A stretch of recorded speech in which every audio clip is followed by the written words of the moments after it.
গোঘাট এবং গোঘাট স্টেশন পরবর্তী যে কাজগুলি কন্টিনিউয়াসলি চলছে এবং লুপ লাইনটি তৈরি করার যে প্রয়াস চলছে সেই কাজের দৃশ্যই আপনাদের সামনে তুলে ধরছি আমরা প্রেস ডিভিআর চ্যানেলের পক্ষ থেকে।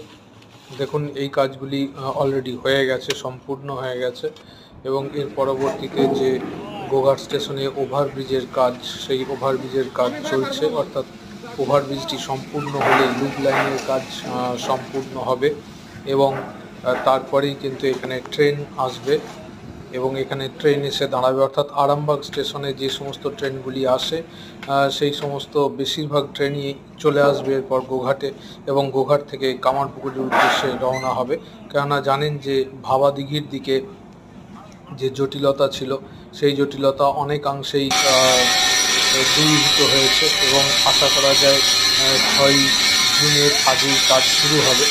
মহামান্য হাইকোর্টের নির্দেশ অনুযায়ী যদিও অনেক টালবাহানা চলছে, তবুও আশা করা যায় কাজ শুরু হবে এবং বর্তমানে গোঘাট স্টেশনের ওভারব্রিজের যে কাজগুলি হচ্ছে সেটি দেখছেন। এই ওভারব্রিজ তৈরি করার কাজে দ্রুততা আনা হয়েছে এবং সেই কাজও চলছে।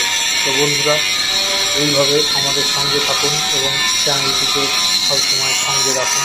আমরা প্রতিটি খবর আপনাদের সঙ্গে পরিবেশিত করার একটা প্রচেষ্টা রাখছি এবং আপনারাও দেখতে পাচ্ছেন যা যা কাজ হচ্ছে পরপর আমরা সেগুলি ক্রমান্বয়ে আপনাদের সামনে উপস্থাপিত করছি। ভালো থাকবেন, সুস্থ থাকবেন, সুন্দর থাকবেন। আবার নতুন ভিডিওতে দেখা হবে। ততদিনের জন্য